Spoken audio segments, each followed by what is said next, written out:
दोस्तों नमस्कार, स्वागत है आपका हमारे एसए न्यूज में। हमारे एसए न्यूज की टीम सतलोक आश्रम शामली में आज विजिट करने आई है। आपको बता दें, यहाँ पर संत गरीबदास जी महाराज का वो दिवस का आयोजन होने जा रहा है जो कि संत रामपाल जी महाराज के सानिध्य में मनाया जाएगा। दोस्तों, आप पूरे तरीके से जानते ही हैं कि दुनिया के कोने कोने पर संत रामपाल जी महाराज के सतलोक आश्रमों में यह भव्य कार्यक्रम चल रहे हैं और आए दिन ये जगह जगह होते ही रहते हैं। जिस दिन सतगुरु भेंटिया 100 दिन लेके जान, वाकई समय व्यर्थ गया बिना गुरु के ज्ञान। दोस्तों, आज हमारी टीम सतलोक आश्रम शामली में विजिट करने जा रही है और यहाँ की सभी व्यवस्थाओं से और यहाँ पर क्या कार्यक्रम रखे गए हैं, यहाँ पर क्या क्या इवेंट्स में होने वाला है, इस सारी जानकारी से आपको परिचित कराएगी। चलिए हम चलते हैं सतलोक आश्रम शामली के मेन गेट से अंदर की ओर। दोस्तों, जैसा कि हमने आपको बताया कि हम सतलोक आश्रम शामली के अंदर विजिट करने चलते हैं। चलिए हम सतलोक आश्रम शामली के मेन गेट से आश्रम में विजिट कर चुके हैं, अर्थात आश्रम में एंट्री कर चुके हैं और इस आश्रम में हमें यहाँ पे बहुत ही अद्भुत दृश्य देखने को मिल रहा है। जहाँ पर एक पेड़ खड़ा हुआ है, उसके साथ साथ कुछ गायें भी खड़ी हुई है और यहाँ पर एक बहुत ही अद्भुत दृश्य जो आपको देखने को मिल रहा होगा कि यहाँ पर काले कपड़े पहनकर एक जिंदा महात्मा के रूप में संत जी विराजमान है और उनके ही पास एक छोटे बालक बैठे हुए हैं। चलिए इस घटना के रहस्य को जानते हैं यहाँ पर खड़े कुछ श्रद्धालुओं के माध्यम से। सर नमस्कार। सत साहेब जी। क्या नाम है सर आपका? मेरा नाम सतीश दास है जी। सतीश दास जी, आप कहाँ से आए हैं? सहारनपुर से। सर एक बात बताइए, ये जो यहाँ पे चित्र दर्शाया गया है, इस चित्र का यहाँ दर्शाने का क्या मुख्य उद्देश्य है? ये जो चित्र दर्शाया गया है, ये हमारे परमात्मा गरीबदास जी महाराज का, ये जो मतलब बचपन में 10 साल की उम्र में इन्हें परमात्मा जिंदा के रूप में, कबीर परमेश्वर के रूप में मिले थे। यहाँ से ये अपनी गायें चरा रहे थे और भी गांव के या जो भी इनके अड़ोस पड़ोस के जितने भी थे सभी गायें चरा रहे थे। यहाँ से जिंदा परमात्मा के रूप में मिले थे और उन्होंने नाम उपदेश दिया था और उनको नाम उपदेश देने के बाद इन्हें सतलोक लेकर गए थे। वहां से का पूरा विवरण उनसे समझाया और उसके बाद जमीन पर छोड़ दिया। सर लोगों के अंदर ये कैसे विश्वास बने कि वाकई संत गरीबदास जी को स्वयं परमात्मा मिले थे और वो सतलोक लेकर गए थे? ये तो हमारे शास्त्रों में प्रमाण है जी, उनसे पढ़ लो, उनसे पता लग जाएगा। और हमारे परमात्मा संत रामपाल जी महाराज जी सत्संग के माध्यम से बताते हैं, जैसे जैसे जो भी घटना हुई वो पूरा विवरण है। ऐसी कोई बात नहीं है, कोई झूठ नहीं है, बिल्कुल प्रूफ है हमारे पास उसका। सर एक बात बताइए, इस पेड़ को, यहाँ पे ये पेड़ है, इस पेड़ को यहाँ लगाने का उद्देश्य क्या है? ये जांडी का पेड़ है। परमात्मा इनके नीचे बैठ, पहले तो गाय चरा रहे थे, उसके बाद फिर नाम उपदेश होने के बाद मतलब सभी जो अपनी ज्ञान चर्चा करते थे सभी आपस में सभी इकट्ठा होकर बैठते थे। ये जांडी का पेड़ है। सर एक और बात बताइए, जो यहाँ पे ये लगभग में हजारों की संख्या में श्रद्धालु यहाँ पर इधर से उधर विजिट कर रहे हैं, इतने श्रद्धालु और इतनी भीड़ यहाँ पर किस उपलक्ष्य में उमड़ रही है? आज यहाँ पर ऐसा क्या होने वाला है जिस कारण से इतने लोग यहाँ पर इधर से उधर चल रहे हैं? यहाँ पर किसी भी प्रकार की कोई असुविधा नहीं लोगों को हो रही है, कोई चीख नहीं रहा है, कोई चिल्ला नहीं रहा है, कोई ये नहीं कह रहा है कि हमें इस प्रकार की परेशानी हो रही है। आप क्या कहना चाहेंगे? ये हमारे परमात्मा की दया है जी। परमात्मा संत रामपाल जी महाराज है जो आज जो उपलक्ष्य में मतलब हजारों नहीं लाखों में है। ये 3 दिन का समागम चलेगा। आज पहला दिन है, यहाँ भंडारा है, आज कल भी होगा, परसों भी होगा। जो परमात्मा संत गरीबदास जी महाराज ने नाम उपदेश हुआ था, बहुत दिवस बोलते हैं उनके, आज उसी उपलक्ष्य में आज ये भंडारा है। 3 दिन का भंडारा चलेगा आज यहाँ। सर इस भंडारे की क्या क्या व्यवस्थाएं हैं? इसमें सभी व्यवस्था, खाना पीना रहना सब, नाना धोना सब फ्री है। परमात्मा संत रामपाल जी महाराज की दया से ये जो भंडारा है ये देसी घी का है। इसमें कोई भी मिलावट वाली कोई या पैसे वाली या कोई इस टाइप की कोई चीज नहीं है, ये शुद्ध देसी घी का भंडारा है। सर एक और बात बताइए, आने वाले श्रद्धालुओं को ये कैसे विश्वास हो कि हाँ अगर वो आएंगे तो उनको शुद्ध देसी घी का भंडारा मिलेगा? उसका क्या चार्ज है? कोई पर्ची इशू की जाएगी या उनसे कोई फंडिंग की जाएगी? अगर कोई व्यक्ति अपने परिवार के साथ यहाँ पे विजिट करने आता है तो उसका कोई उनको राहत मिलेगी? क्या चार्ज है? क्या उनसे शुल्क हासिल किया जाएगा? नहीं, कोई चार्ज नहीं है, ये तो निःशुल्क है। सभी मतलब हमारे यहाँ से मतलब पहले इसकी तैयारी होती है, कार्ड बांटे जाते हैं। मतलब ऐसा नहीं है कोई इस पे एक ही होगा, कभी खुला भंडारा है ये तो। मतलब कितने ही आ सकते हैं, अनलिमिटेड, इसमें कोई लिमिट नहीं है, फ्री है बिल्कुल। सतीश जी, ये अपने आप में बहुत बड़ी बात होती है कि दुनिया के कोने कोने पर बहुत बड़े बड़े कार्यक्रम होते हैं, होटल्स भी हैं, और लोग वहां जाते हैं तो उनसे काफी मात्रा में पैसे ऐंठे जाते हैं और उन्हें लो क्वालिटी का खाना दिया जाता है। लेकिन आप कह रहे हैं यहाँ पे शुद्ध देसी घी का भंडारा दिया जाएगा आने वाले श्रद्धालुओं को, और वो भी निःशुल्क होगा। सर, ये हमारे समझ में नहीं आ रहा है कि ये संभव कैसे हो पा रहा है कि देसी घी का शुद्ध भोजन और आने वाले श्रद्धालुओं को आप प्रोवाइड करा रहे हैं और उसका कोई शुल्क भी नहीं ले रहे हैं। ये अपने आप में बहुत बड़ी बात होती है। ये तो परमात्मा की दया है जी। देखो, परमात्मा से जुड़ेंगे, संत रामपाल जी महाराज की दया है ये। अगर हम परमात्मा से जुड़ेंगे सब कुछ हो जाएगा। ऐसा कुछ नहीं है भाई, कुछ नहीं होता। जो आप करके देखो, हमारे साथ जुड़ो, साधना चैनल पर सत्संग आवे, सभी जुड़े हुए हैं। मतलब करोड़ों भक्त हैं हमारे संत रामपाल जी महाराज के, करोड़ों में आई हैं। आप उनसे बात करो, कहीं भी आपके मोहल्ले पड़ोस में मिलते होंगे, सभी बताओगे भाई फ्री है, कोई पैसा नहीं लगता यहाँ से आने जाने का। बल्कि स्टेशन से जो यहाँ तक आते हैं श्रद्धालु, वो भी फ्री आते जाते हैं। आज ही नहीं, कल भी होगा, परसों भी होगा, एक दिन का नहीं होगा, ये 3 दिन का भंडारा चला। अगर ये जो हमारे हिंदुस्तान के अंदर लगभग 10 के करीब आश्रम है, उनमें सभी में चलागा, इसी अकेले में ही नहीं, पूरे 10 के 10 में चलागा। सर, एक व्यक्ति को माना जाता है कि अपना घर चलाना मुश्किल होता है, और इधर संत रामपाल जी बताया जाता है कि वो जेल में है, और जेल में रहकर आप कह रहे हो कि 10 आश्रमों में इसी प्रकार का भंडारा चल रहा है। एक व्यक्ति अगर जेल चला जाता है तो उसको अपना परिवार पालना मुश्किल हो जाता है, और इधर आप बता रहे हैं कि संत रामपाल जी ऐसे ऐसे 10 सत्रों आश्रमों में और इसी प्रकार के भंडारे चलवा रहे हैं। सर, ये तो बहुत ही अद्भुत और अनमोल बात है। देखो, परमात्मा है ये, परमात्मा कुछ भी कर सकते हैं। उनके आगे कोई भी ऐसी कोई चीज नहीं है भाई जो नहीं होते है। परमात्मा की दया है, ये होगी, पीछे से ही चलती आ रही, बहुत पहले से चलती आ रही। इसका अभी ज्ञान नहीं था, अभी जो अनुयायी जुड़े हैं हमारे, उन्हें पता लगा उस चीज का। इस चीज का पता लगने के बाद ये शास्त्रों में भी लिखित है, अगर हम पूर्ण परमात्मा की भक्ति करेंगे तो सब काम संभव है। सतीश जी, आपका बहुत बहुत धन्यवाद। सत साहिब जी। सर, आपका क्या नाम है? सर, मेरा नाम मौजी रामदास जी है, मैं मथुरा से रहने वाला हूँ। मौजी राम जी, एक बात बताइए, आपको इस सत्रों का आश्रम में कैसा लगा?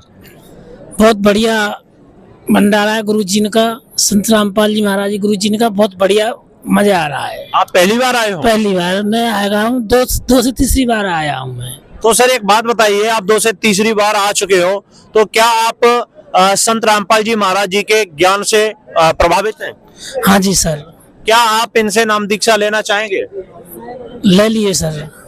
तो सर, एक बात बताइए, आप इनसे नाम दीक्षा ले लिए और यहाँ पे आपने विजिट की है, तो अन्य धर्मगुरुओं में और इनमें आपको क्या फर्क मिला? सर, बहुत सुविधाएं गुरु जी के वहाँ में, बहुत सुविधाएं, बहुत चीज का सुख है, हारी बीमारी भी सब चीज का सुख है गुरु जी के चरणों में। दोस्तों, जैसा कि आपने मौजी राम जी से जाना, इन्होंने बहुत कुछ यहाँ पे फाइनल किया कि वाकई में यहाँ पे कतई मजा आ रहा है। कहने का मतलब ऐसा भंडारा, ऐसी व्यवस्था इनको पहली बार देखने को मिल रही है। हमारे साथ और भी कुछ श्रद्धालु मौजूद हैं, कुछ छोटे छोटे बच्चे भी जुड़े हुए हैं। इन बच्चों से भी हम पूरे तरीके से जानेंगे। बेटा, क्या नाम है आपका? नव्या। नब्या, बेटा आपको यहाँ पे कैसा लग रहा है? अच्छा, आपने क्या क्या खाया? मैंने सब कुछ खाया है। यहाँ पे जो भी आपने खाया बहुत अच्छा लगा? यहाँ के बच्चों का आपको व्यवहार कैसा लगा? अच्छा। आपको कोई बच्चा पीट रहा है? जैसे कि आप कहीं शादी पार्टी में जाते हो, कहीं शादी होती है, वहां पर बच्चे आपस में लड़ाई झगड़े करते हैं, डेल पत्थर ईंट पत्थर मार देते हैं, लेकिन यहाँ पर ऐसे बच्चों का व्यवहार आपके साथ हुआ? नहीं। तो आपको काफी अच्छा लगा यहाँ। आपका क्या नाम है बेटा? मोहकदास।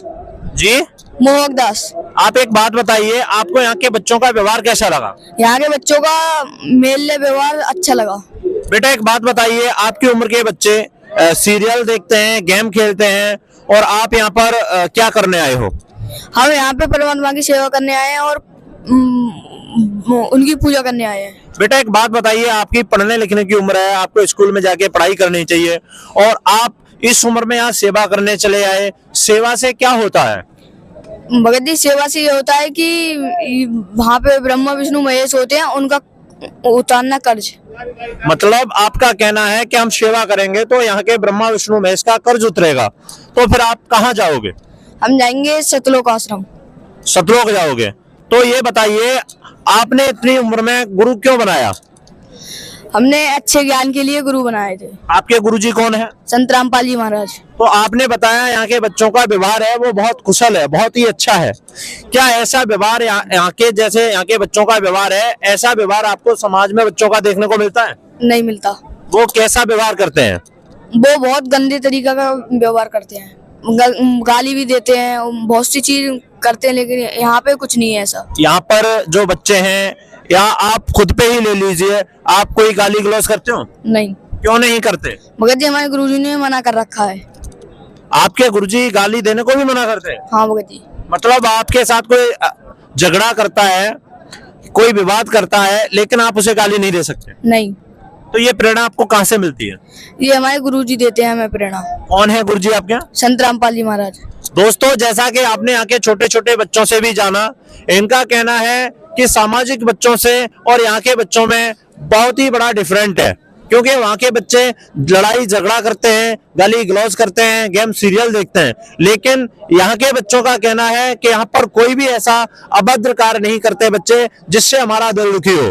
तो आपने सतलोक आश्रम शामली के इस भव्य नजारे को देखा है, आप देख पा रहे हैं कितनी संख्या में लोग यहाँ पर जन सैलाब उमड़ रहा है, और यहाँ पे जन सैलाब के उमड़ते बताया जा रहा है किसी भी प्रकार की किसी भी श्रद्धालु को कैसी भी समस्या देखने को नहीं मिल रही। हमारे साथ कुछ बुजुर्ग भी लोग जुड़ चुके हैं। माना जाता है बुजुर्गों को काफी समस्याओं का सामना करना पड़ता है, काफी समस्याएं होती हैं अगर वो कहीं तीर्थों पर जाते हैं। सर नमस्कार। हम ना बोल पाए। क्या नाम है आपका? सतराम। आपको यहाँ पर कैसा लगा? हमें बहुत सुंदर लगा। हम कई बार आ चुके हैं, हमें बहुत आनंद है। सर एक बात बताइए, जगह जगह आप तीर्थों पर भी जाते होंगे, जगह जगह भ्रमण करते होंगे इस उम्र में, और तीर्थ यात्रा करना बहुत ही दुर्लभ होता है, लेकिन आप इस उम्र में सतलोक आश्रम शामली में विजिट करने आए, तो आपको कैसा लगा, कैसी व्यवस्थाएं लगी? ऐसा सुंदर व्यवस्था हमें कहूँ दिखाई नहीं पड़ा। इतना खान पियन हर एक चीज सुंदर, इतना सब पब्लिक जुटे है, लेकिन इतना अच्छा लागत है। कोई से कोई कुछ वास्ते नहीं है कि कोई कहे टेढ़ जबान, सब हाथ जोड़े, सब राम रस, राम दाल, राम चावल, राम लड्डू, राम सब पूरा यहाँ बहुत सुंदर व्यवस्था है। सर एक और बात बताइए, आप बुजुर्ग हैं कि इस उम्र में सर्दी पड़ रही है और आप आश्रम पहुंचे, आप अपने घर से कंबल वगैरह की व्यवस्था करके लाए? हम कम्बल व्यवस्था करके ना लाए, कम्बल व्यवस्था तो जो कुछ रहा तो हम लाए, लेकिन यहाँ सब पटा पड़ा। मतलब आपको यहाँ रजाई गद्दे की सारी व्यवस्था? रज्जा गलाई, सब बिछौना, सब कुछ यहाँ पर, कोई तकलीफ नहीं है यहाँ। सर आप कहाँ से आए हैं? हम तो आए हैं सराबस्ती से। सर एक बहुत बड़ी बात है कि आप इस उम्र में यहाँ तक पहुंचे और यहाँ पर हर एक व्यक्ति आपके आगे हाथ जोड़े हुए खड़ा है, और जो भी चीज आप खाने की सामग्री में ले रहे हैं तो उसमें राम लगाया जा रहा है। ऐसा ये जानकर और ये देखकर आपको कैसा लगा? हाँ, हमें बहुत सुंदर लगा। तो ये सब कौन कर रहा है? अभी सब गुरु जी कर रहे हैं, भगवान कर रहे हैं, और हमने की है कहा होते सब गुरु जी का व्यवस्था पूरा करते हैं। तो आप अपनी उम्र के लोगों के लिए क्या कहना चाहते हैं? हम ये कहना चाहते हैं कि सब लोग यहाँ भगवान से जुटे, भगवान के शरणे आवे। हाँ तो सर आपका बहुत बहुत धन्यवाद। धन्यवाद सर। दोस्तों, जैसा कि आपने यहाँ सतराम के माध्यम से जाना, इनका कहना है कि इस उम्र में ये सतलोक आश्रम शामली तक पहुंचे और यहाँ की व्यवस्था इनको बहुत ही अद्भुत लगी। लोग इनके आगे पीछे हाथ जोड़े घूम रहे हैं और कह रहे हैं सर आप क्या खाएंगे, राम रस ले लो, दाल राम ले लो, पूड़ी राम ले लो। इस तरीके से इन्होंने यहाँ का व्यवहार बताया और कहा कि हम अपने घर से आए तो सर्दी का माहौल था, अपने साथ एक साल लेकर आए, लेकिन यहाँ पर सब कुछ भरा पड़ा है। तो और भी लोग हमारे साथ मौजूद हैं, एक और बुजुर्ग व्यक्ति हमसे जुड़े हुए हैं, इनसे भी जानते हैं। सर नमस्कार। नमस्कार जी। क्या नाम है आपका? रंधावा। सर एक बात बताइए, आप भी बुजुर्ग हैं और आप इस उम्र में आश्रमों में विजिट कर रहे हैं, लोग चारपाई से उठना दुर्लभ हो रहा है और आप आश्रमों में विजिट करने आए हैं, तो ये कैसे संभव हुआ कि आप यहाँ तक आ पाए? हम तो यहाँ बहुत पुराने जुड़े हुए हैं।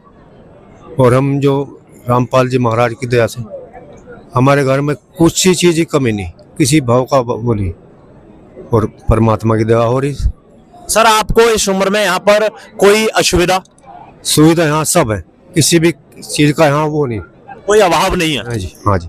यहाँ खाने पीने की व्यवस्था, खाने पीने की सब फ्री व्यवस्था है और किसी भी चीज़ का यहाँ वो नहीं। सर एक और बात बताइए, वृद्धाश्रमों में अगर हम जाते हैं तो वहां पर वृद्ध लोगों को बहुत ही बुरे व्यवहार के साथ में पीड़ित किया जाता है, लेकिन आप एक बुजुर्ग हैं और आप यहाँ पर आए तो यहाँ के सेवादारों का आपके प्रति व्यवहार कैसा है? सेवादारों का तो बहुत, जैसा तो घर में भी व्यवहार नहीं जैसे यहाँ सेवादार करते हैं। इतना अद्भुत व्यवहार है। हाँ जी। तो सर एक और बात बताइए, जो लोग आज आपको देख रहे हैं, आपकी उम्र के लोगों को आप क्या कहना चाहते हो?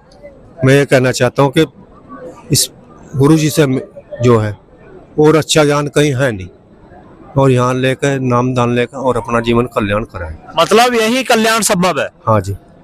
दोस्तों जैसा कि आपने जी सर, कहीं भी तीर्थों में नहीं है जो यहाँ, मतलब तीर्थों पर भी ये कल्याण नहीं हो सकता? नहीं जी, नहीं जी। कहते हैं दोस्तों, वास्तविक ये सच है, काहे कि साधु मिले तो एक फल, संत मिले फल चार, सतगुरु मिले अनेक फल, कहें कबीर विचार। दोस्तों वास्तविक सतलोक आश्रम शामली के सेवादारों के माध्यम से हमने जाना और देखा तो यहाँ की सारी व्यवस्थाओं के बारे में इन्होंने कहा कि बहुत अद्भुत तो अद्वितीय व्यवस्थाएं की गई हैं, यहाँ किसी भी प्रकार का अभाव नहीं है। तो आज 9 मार्च और 10 और 11 मार्च 2025 निरंतर 24 आवर ये इवेंट्स और ये भंडारा चलेगा, जिसमें सभी प्रकार की निःशुल्क व्यवस्थाएं संत रामपाल जी के माध्यम से दी जा रही हैं और यहाँ पर उनके कृपा पात्र सेवादार कार्य में तत्पर रहेंगे। आने वाले श्रद्धालुओं को किसी भी प्रकार की असुविधा ना हो। दोस्तों आपने हमारे ऐसे न्यूज के माध्यम से कहां तक सच जाना, ये जानकर आपको कैसा लगा हमारे कमेंट बॉक्स में बताइए, और आप भी सतलोक आश्रम शामली में विजिट करने आइए और देखिए यहाँ की सारी व्यवस्थाओं का लुत्फ में आनंद लें और जाने कि वाकई सतलोक आश्रम शामली के लोग जैसा कह रहे हैं वैसा आपको मिल रहा है या नहीं। धन्यवाद, मिलते हैं आपको हम अपनी अगली वीडियो के साथ।